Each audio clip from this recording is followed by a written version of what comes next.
नमस्कार, मी डॉक्टर पूर्णिमा सुधीर भिडे आपले मॅक्स महाराष्ट्र या चॅनलवर सर्वांचं स्वागत करीत आहे.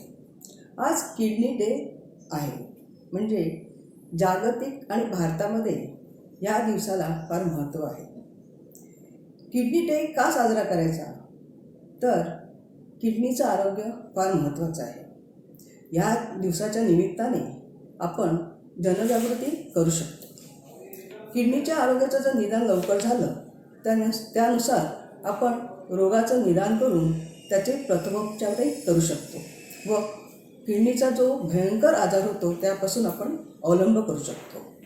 तर अशा जागतिक किडनी डेमध्ये आज आपला विषय आहे रिनल सेल कार्सिनोमा, आणि याविषयी माहिती देणार आहे आजचे अनुभवी वैद्य विनायक तायडे. वैद्यांबद्दल मी थोडक्यात माहिती देते. वैद्य विनायक तायडे हे गेली 35 वर्ष KGMP मित्तल कॉलेजमध्ये PG प्रोफेसर व OPD विभाग सांभाळतात. तसेच विद्यमान राज्यपाल यांचे ते राज्यवैद्य आहेत. तसेच डायबिटिक कॉम्प्लिकेशन यामध्ये त्यांनी PhD केलेली आहे. CCIM दिल्ली याचे ते मेंबर आहेत. तर अशा अनुभवी वैद्याकडनं आज आपण रिनल सेल कार्सिनोमा याविषयी माहिती घेणार आहोत आणि त्यांच्याशी चर्चाही करणार आहोत. डॉक्टर नमस्कार. नमस्कार. तुमचे स्वागत आहे. रिनल सेल कार्सिनोमा म्हणजे काय? पण याआधी मला सर तुम्हाला एक विचारायचं आहे, किडनी म्हणजे काय, म्हणजे किडनीचं खरं कार्य काय ते लोकांना सांगा.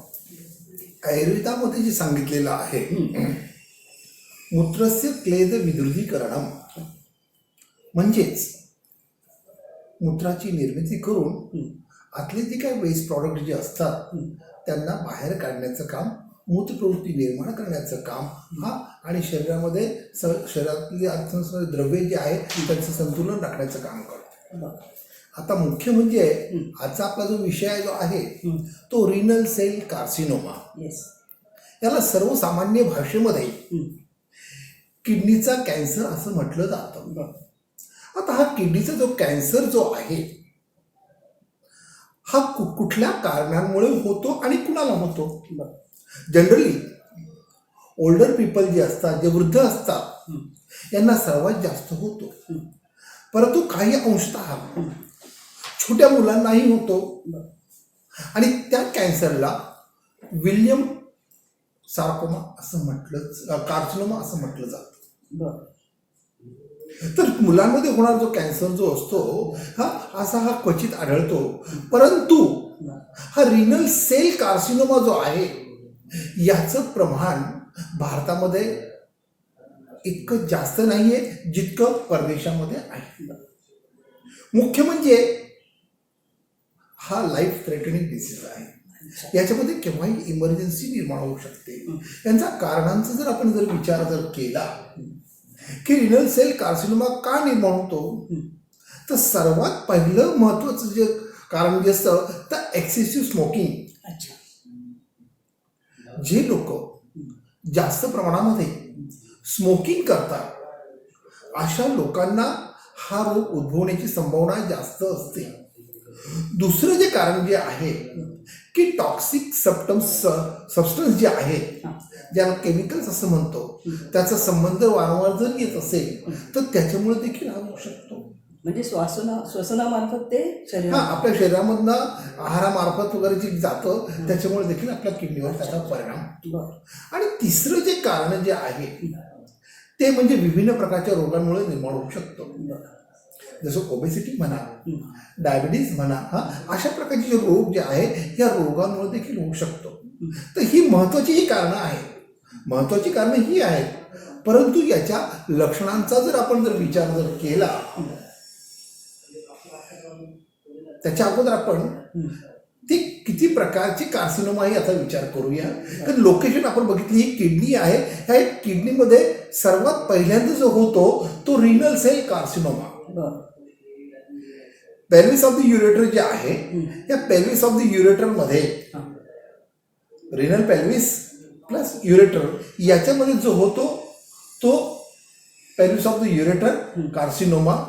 तिसरा जो भाग जो आहे तो ब्लॅडरचा भाग आहे, त्यामध्ये CA ब्लॅडर ब्लॅडरचा कार्सिनोमा आणि चौथा जो भाग जो आहे तो युरेथ्राचा भाग आहे, तो युरेथ्रल कार्सिनोमा.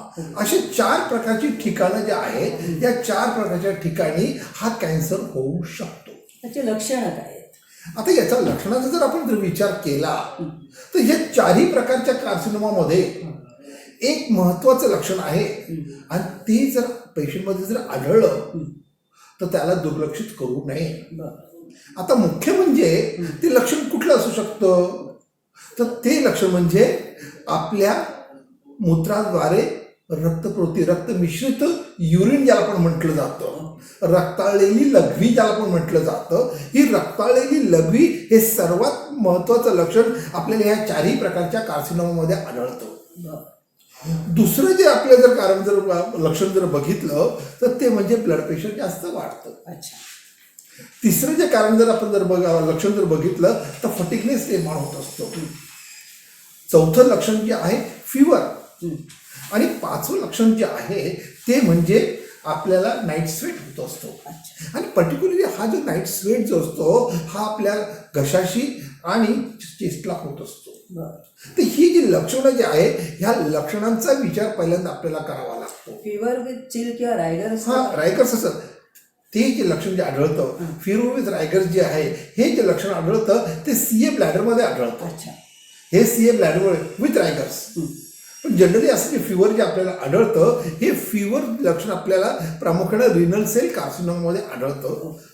त्याच्यानंतरचं जे लक्षण आपण जर बघितलं की जनरली काय असतं की ज्यावेळेला एन्झाईम्स जे असतात, ज्याला रेनिन आपण म्हटलं जातं, आणि याची लेव्हल ज्यावेळेला जास्त वाढते त्यावेळेला ब्लड प्रेशर जास्त वाढलं जातं. अच्छा. किंवा पॉलिसायथिमिया नावाचा डिझीज आहे ज्याच्या पॉलिसायथिमियामध्ये प्रामुख्याने हिमोग्लोबिन लेवल जास्त वाढलेलं असतं, आरबीसी लेवल जास्त वाढलेले असतात, डब्ल्यूबीसी काउंट लेवल जास्त वाढलेली असते, इरिथ्रोपोएटिन लेवल जास्त वाढलेली असते आणि प्लेटलेट काउंट जास्त वाढलेली असते. आणि याच्यामध्ये जनरली काय असतं आरबीसीची काउंट जास्त वाढत असते. परंतु हे ज्यावेळेला होत असतं त्यावेळेला एक गोष्ट पुन्हा लक्षात येते आणि ती म्हणजे काय, तर ह्या पेशंटच्या लघवीतनं रक्त हे निघत जातं आणि त्यावेळेला त्या पेशंटला आरबीसी डिस्ट्रक्ट व्हायला लागतं. ओके. मग अशा प्रकारची लक्षणं जेव्हा आपल्याला बघायला मिळतात की ज्याच्यामध्ये फटिगनेस जास्त आलेला आहे, ज्याच्यामध्ये गिडीनेस जास्त आलेला आहे, ज्याच्यामध्ये रिटेन्शन ऑफ युरिन लक्षण निर्माण होत असतं, ज्याच्यामध्ये ऑलिगोयुरिया लक्षण निर्माण होत असतं, मूत्राळपत्ता लक्षण निर्माण होत असतं, चेहऱ्याला पफिनेस निर्माण होत असतो, पायाला पेडल एडिमा निर्माण होत असतं, तर अशा प्रकारच्या लक्षणांचा पहिल्यांदा म्हणजे काय क्लिनिकल डायग्नोसिस सर्वात इम्पॉर्टंट आहे. रिनल सेल कार्सिनोमाचं निदान करण्यासाठी क्लिनिकल डायग्नोसिस इम्पॉर्टंट असलं पाहिजे. आणि स्पेसिफिकली हा पेशंट ज्यावेळेला येतो आणि सांगतो की माझ्या लघवीतलं रक्त जातो आणि त्याच वेळेला तो म्हणतो की माझ्या कमरेमध्ये दुखतं, आणि स्पेसिफिक लोकेशन असतं की T12 to L5 ह्या दरम्यान ही किडनी आहे. T12 म्हणजे काय, थोरॅसिक व्हर्टेब्रा नंबर 12 आणि L5 नंबर व्हर्टेब्रा ह्या ठिकाणी ही किडनी आहे. आणि ह्या भागामध्ये जो भाग आहे ज्याला आपण फ्लँक म्हटलं जातं, या फ्लँक भागामधून सुरुवात होतं आणि हिप जॉईंट पर्यंत त्यात सिव्हिअर पेन असतं. पण सर हे सुरुवातीची लक्षणं आहेत काय, ॲक्यूट असतं का? नाही, ही ॲक्यूट असतात. ॲक्यूट असतं. ही ॲक्यूट असतात कारण काय, हा लाईफ थ्रेटनिंग डिसीज आहे. याच्यामध्ये जास्तीत जास्त सर्वायवल रेट जो असतो हा काही केसेसमध्ये आपल्याला 40 to 60% आढळतो, काही केसेसमध्ये 10% आढळतो, तर काही केसेसमध्ये 5% देखील आढळतो. तर असा हा सर्वायकल रेट जो आहे हा आपल्याला लक्षात घ्यायला पाहिजे की कोणत्या ठिकाणी कुठल्या प्रकारचं लक्षण आणि किती सिव्हिरिटी आहे हे महत्वाचं आहे.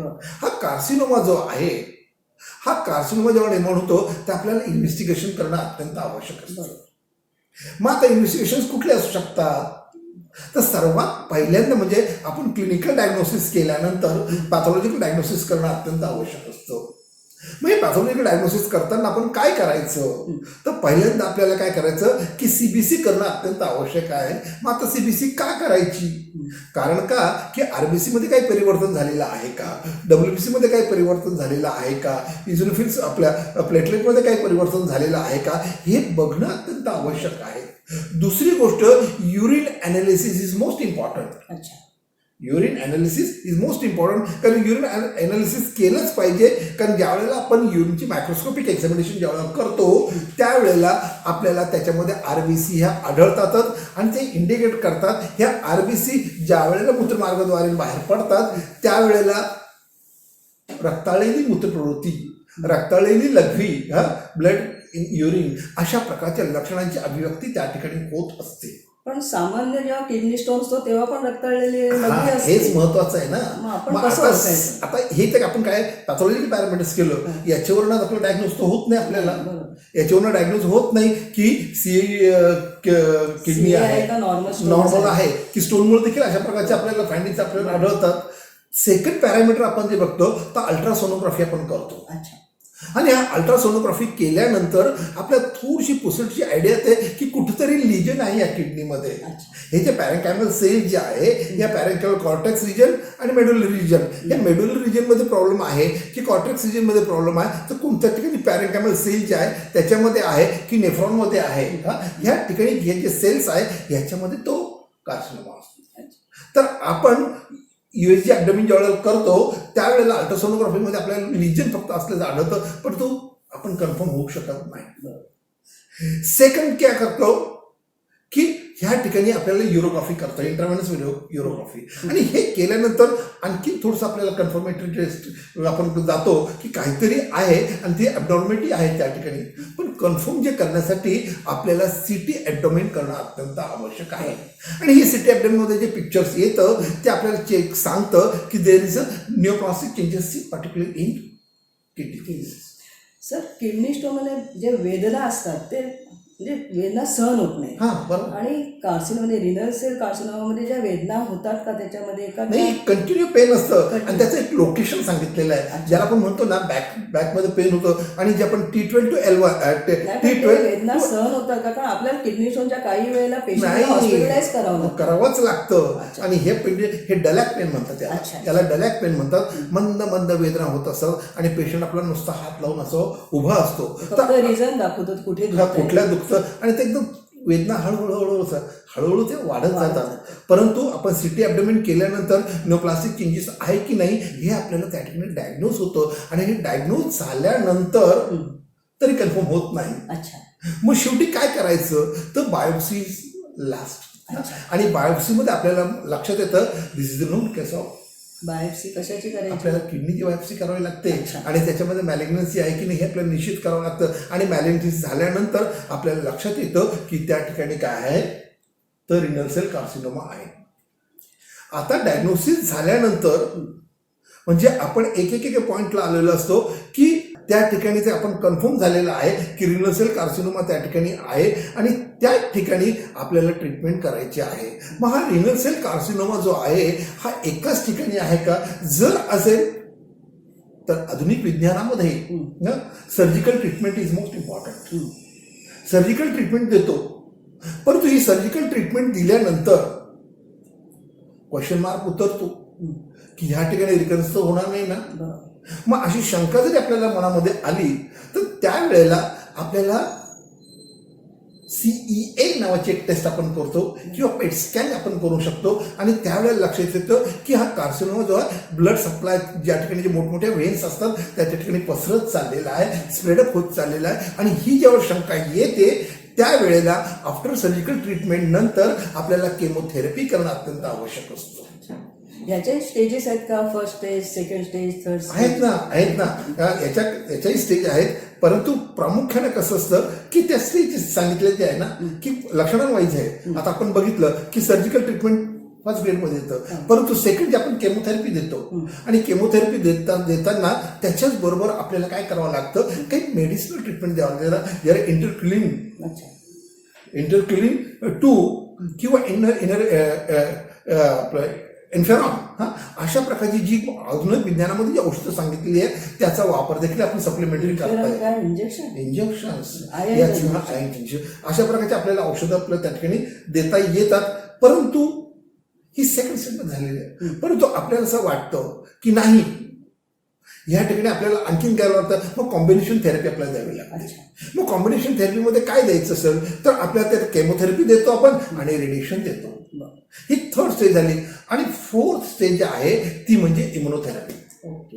म्हणजे अशा 4 प्रकारच्या आपल्या सिस्टीम वाईज आपण काय करत असतो, ट्रीटमेंट देत असतो. आणि हे दिल्यानंतर पेशंटला बऱ्याच अंशी त्याचा सर्वायवल रेट जो असतो, हा ओल्डर पेशंट असेल आणि पूर्ण ट्रीटमेंट घेतलेली असेल तर जनरली 7 ते 70% सर्वायवल रेट त्या ठिकाणी असतो आणि तितके दिवस त्याचा लाईफस्पॅन वाढू शकतो.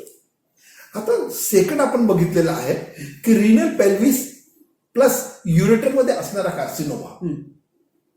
आता आपण बघितलेला आहे हा रिनल सेल झाला. या ठिकाणी आता आपण याच्यामध्ये येतो, कुठे येतो आपण तर रिनल पेल्विस आणि त्या ठिकाणी असणार युरेटर, त्याच्यामध्ये आपल्याला कार्सिनोमा आढळतो. म्हणजे पेल्विस ऑफ द युरेटर जे आहे या पेल्विस ऑफ द युरेटरमध्ये आपल्याला कार्सिनोमा आढळतो आणि त्या ठिकाणी आपले जे डायग्नोस्टिक पॅरामीटर जे आहे त्याच्यानुसार आपण डायग्नोस करायला लागतो आणि डायग्नोस केल्यानंतर आपल्याला लोकेशन क्लिअर होतं आणि परफेक्ट डायग्नोस होतं. आणि त्यावेळेला सर्वात महत्त्वाचं लक्षण कुठलं असेल तर ते म्हणजे रक्ताळलेली मूत्रप्रवृत्ती, ज्याच्यामध्ये आपण म्हणतो की रक्तमिश्रित लघवी झालेली आहे. आणि त्या ठिकाणी प्रामुख्यानं रिटेन्शन ऑफ युरिन हे त्या ठिकाणी लक्षण आपल्याला आढळतं. फिवर विथ रायगर्स हे त्या ठिकाणी आपल्याला लक्षण आढळतं. आणि त्या ठिकाणी ऑलिगोयुरिया हे त्या ठिकाणी लक्षण आढळतं.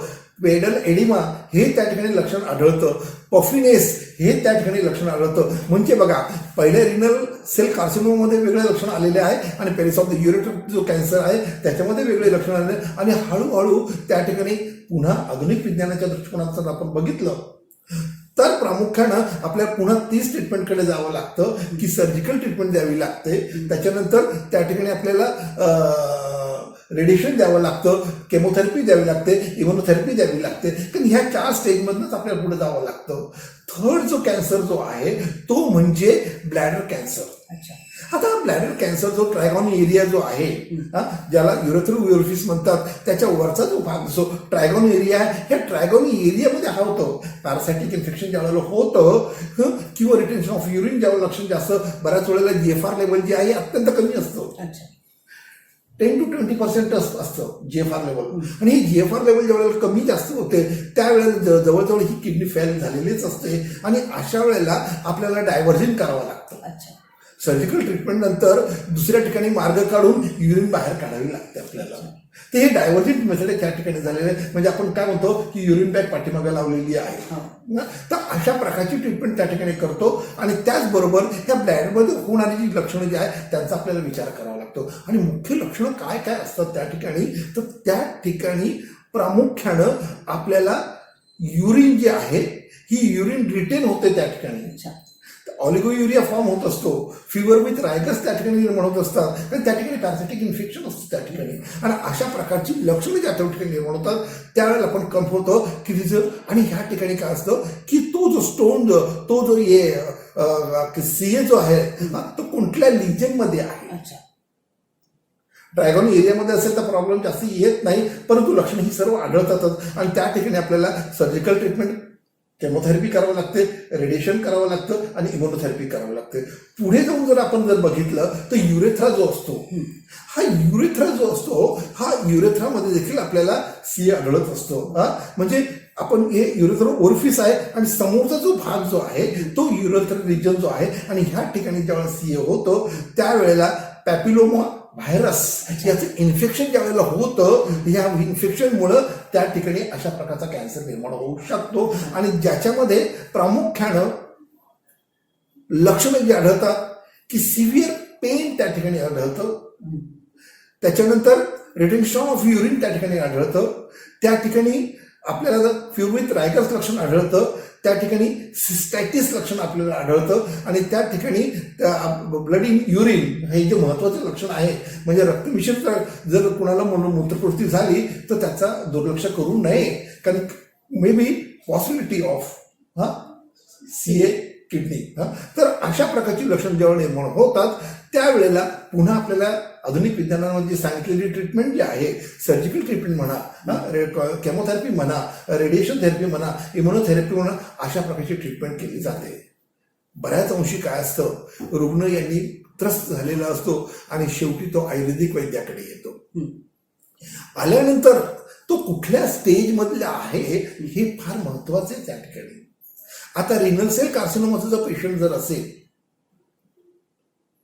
त्याची ब्लड युरिया नायट्रोजन लेवल वाढलेली असेल, क्रेडिनिन लेवल वाढलेली असेल, GFR कमी झालेला असेल आणि क्लिनिकली सर्वचे सर्व लक्षण त्या ठिकाणी जर आढळत असतील, तर त्या ठिकाणी सर्वात महत्वाचं म्हणजे सर्वतोभद्र रस जे आयुर्वेदामध्ये सांगितलेलं आहे की ज्याच्यामुळं सिरम क्रेडिनिन लेवल कमी होऊन जाते, युरिनचं फिल्ट्रेशन बरोबर व्हायला लागतं आणि त्या ठिकाणी पेशंटला लाक्षणिक उपशय मिळतो, क्युरेटिव्ह नाही.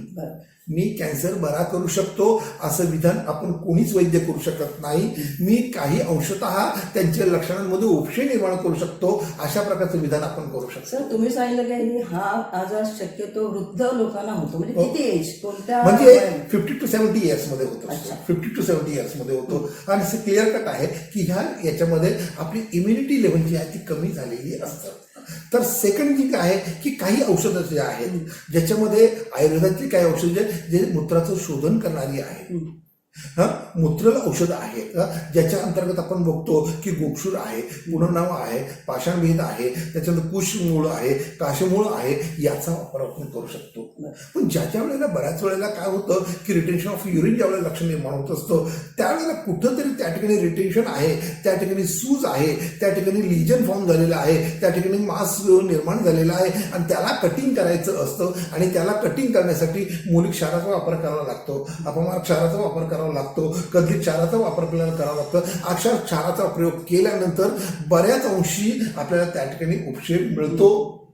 तो फक्त लाक्षणिक असतो.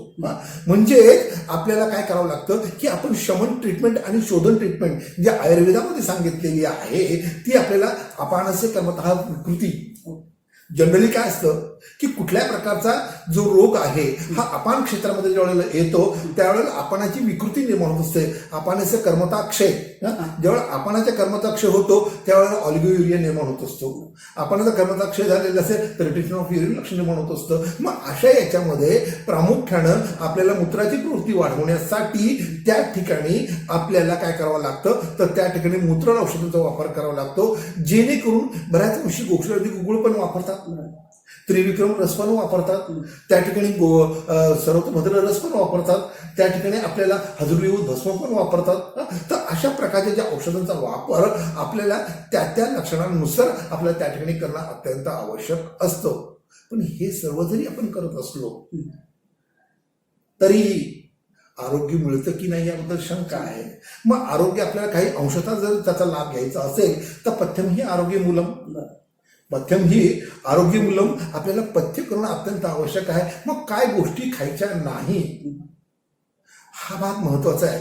जसं की किडनीचा पेशंट आहे त्याला पालक द्यायची नाही, काकडी द्यायची नाही, दही द्यायचं नाही, लोणचं द्यायचं नाही, टोमॅटो द्यायचे नाही. हे जे पदार्थ आहेत हे किडनीला खराब करणारे आहेत, किडनीची फंक्शनल डिफॉर्मिटी निर्माण करणारे आहेत, मूत्रशय विद्युतीकरण कार्यामध्ये बाधा निर्माण करणारे आहे. म्हणून अशा प्रकारच्या पदार्थांचा वापर आपण आपल्या जीवनामध्ये, आणि मुख्य म्हणजे काय की सॉल्ट फ्री डाएट, अशा प्रकारचं डाएट पण द्यावतात. मग आपल्या बॉडीमध्ये नरिशमेंट होण्यासाठी काही अशी जी आहे की ज्याच्यामध्ये व्हिटॅमिन्स असतात, अशी काही फळं आहेत ज्याच्यामध्ये मॅग्नेशियम आहे, पोटॅशियम आहे, त्याच्यानंतर फॉस्फरस आहे, अशा प्रकारच्या फळांचा देखील आपण वापर करू शकतो. किंवा काही नट्स जे आहेत या नट्सचा देखील आपण वापर करू शकतो. रिनल सेल कार्सिनोमा होऊ नये म्हणून आपण आधी काय प्रिकॉशन घेणं गरजेचं आहे का? काय असतं माहिती का की याच्यामध्ये एक डिसीज अगोदर येतो, हा एकदम होत नाही, हा एकदम होत नाही. जसं की ARF अॅक्यूट रिनल फेल्युअर झालेला आहे, CRF क्रॉनिक रिनल फेल्युअर झालेला आहे आणि त्याचा परिणाम म्हणून हळूहळू किडनीची जी कार्यक्षमता जी असते ही कमी होते. कधी इन्फेक्शन होत असतं तर कधी कधी त्या ठिकाणी केमिकल सबस्टन्स जे असतं त्याचा आपल्या शरीरात आपल्या किडनीवर परिणाम होत असतो. समजा आपल्याला किडनीबाबत जर काही शंका आली तर आपण लगेच डॉक्टरकडे जाऊन ते अॅक्यूट जरी असेल तर लगेच ट्रीटमेंट घ्यावी. मुख्य म्हणजे काय आहे की एक माणसाने कॉन्शियस राहायला पाहिजे की मला लघवी कमी होते का होते हा पहिला प्रश्न. मला पेन होतं, लघवी करताना दुखतं, ज्याला आपण डायसेरिया म्हणतो जातो, तर मला लघवी करताना दुखतं आणि त्याचं लोकेशन इम्पॉर्टंट आहे. जे आपण फ्लॅंक म्हटलं जातं, जसं की आपण रिनल पेल्विसमध्ये जे पेन होतं तर ते क्रॅम्पी पेन असतं, क्रॅम्पी पेन असतं. तर रिनल सेल कार्सिनोमामध्ये डलॅक पेन असतं. मग पेन होतं पण लोकेशन एकच की जे T12 पासून सुरू होतं तर हिप जॉईंट पर्यंत असतं आणि त्या ठिकाणी होणारं जे पेन जे आहे हे पेन रिनल सेल कार्सिनोमामध्ये आढळतो आणि अशा याच्यामध्ये कधीही लघवी कोंडू नये. काही लोकांना असतं की प्रवास करत असताना डायरेक्ट किंवा इनडायरेक्टपणे लघवी कोंडली जाते, ज्याला आपण म्हणतो की वेगानं धार येते. वेगाचं धारण करायचं नाहीये आणि वेगाचं जर धारण केलं तर वाद जास्त वाढतो आणि वाद जास्त वाढला तर मूत्राचे विकार निर्माण होत असतात. मूत्राचे विकार जर निर्माण होत असतात तर आपणाची विकृती निर्माण होत असते आणि आपणाची विकृती निर्माण झाली तर आपणाचा कर्मतः विकृती होते आणि आपणाची कर्मतः विकृती जर झाली तर अल्टिमेटली काय होतं की मूत्राल्पता, मूत्रशोध हा विभिन्न प्रकारचे किडनीचे डिसीज निर्माण होत असतात. म्हणून एक गोष्ट आहे की कुठल्याही किडनी कॅन्सर पेशंटमध्ये किंवा इतर कुठल्याही पेशंटमध्ये रक्ताळलेली जर मूत्रप्रवृत्ती जर आढळली असेल, जर होत असेल आणि कंटिन्यू होत असेल तर त्यांनी ताबडतोब आपल्या वैद्यांचा सल्ला घ्यावा आणि उत्तरोत्तर त्याचा उपचार करत राहा. मुख्य म्हणजे काय ब्लड इन युरिन हे इम्पॉर्टंट आहे. कारण सर्व प्रकारच्या कार्सिनोमामध्ये आपण जे 4 प्रकारचे कार्सिनोमा म्हटलेले आहे त्याच्यामध्ये एकच लक्षण महत्त्वाचं आहे, ते म्हणजे रक्ताळलेली मूत्रप्रवृत्ती, ज्याला आपण हिमॅच्युरिया असं म्हटलं जातं. या हिमॅच्युरियाचं लक्षण जर आपल्याला आढळत असेल तर निश्चितच आपण कॉन्शियस राहिलं पाहिजे आणि ताबडतोब घेतलं. आता बऱ्याच वेळेला काय फ्रिक्वेंटली युरिन होत असते, अशा प्रकारचं लक्षण आपल्या प्रोस्टेटिसमध्ये देखील आढळतं. परंतु फिवर विथ रायगस पण आहे त्या ठिकाणी ऑलिगोयुरिया पण फॉर्म झालेला आहे, डायसोरिया पण फॉर्म झालेला आहे, रिटेन्शन ऑफ युरिन पण फॉर्म झालेला आहे, ऑलिगोयुरिया पण फॉर्म झालेला आहे, पफिनेस पण फॉर्म झालेला आहे, पेडल एडिमा पण फॉर्म झालेला आहे आणि अशा लक्षणांनी युक्त रक्तमिश्रित जर युरिन जर निर्माण झाली असेल तर ताबडतोब त्यांनी आपल्या आयुर्वेदिक वैद्यांचा किंवा आधुनिक विज्ञानामध्ये जे तज्ज्ञ आहे अशा तज्ज्ञ डॉक्टरांचा सल्ला घेणं अत्यंत आवश्यक आहे. काही वेळेला पेशंट अशा वेळेला जनरल प्रॅक्टिशनरकडे जातात. रक्ताळलेली जरी लघवी असेल तर लगेच आपल्या जवळच्या डॉक्टरकडे जे आपले फॅमिली फिजिशियन असतात त्यांच्याकडे जातात. त्यावेळेला ते 5 दिवसाचा अँटीबायोटिक कोर्स किंवा असं त्यांनी लाक्षणिक याचा रिझल्ट मिळतो का? नाही, काय असं इन्फेक्शन जर असेल तर निश्चित कंट्रोलमध्ये येतं आणि रिझल्ट तर मिळतो. परंतु आयुर्वेद काय सांगतो की गोक्षूर शतावरी आणि अमृता, हा माझा 35 वर्षाचा अनुभव आहे की गोक्षूर शतावरी अमृता दिलं की रक्ताळलेली लघवी कमी होते, ती काही काळापुरती होते आणि जर झाली नाही तर समजायचं की म्हणजे रिकरन्सी असेल तर तुम्ही इन्व्हेस्टिगेशन करायला पाहिजे. नाही, कुठल्याही गुंडांनी काय करायचं की अशा प्रकारची लक्षणं जर आढळली तर उत्तरोत्तर सर्व जी काही परीक्षणं जे आहेत ते करणं अत्यंत निदान करणं आवश्यक आहे. फार सुंदर माहिती दिली. यामुळे मला वाटतं ह्या विषयाचा आज किडनी डे आहे त्यानिमित्ताने लोकांना बरीच किडनीबद्दल चांगली माहिती मिळाली. त्यानुसार ते आपले दिनचर्या करतील आणि किडनीबद्दल जेही काही रोग असतील त्यानुसार ते आपल्या डॉक्टरांचा सल्ला घेतील. बरोबर ना? धन्यवाद.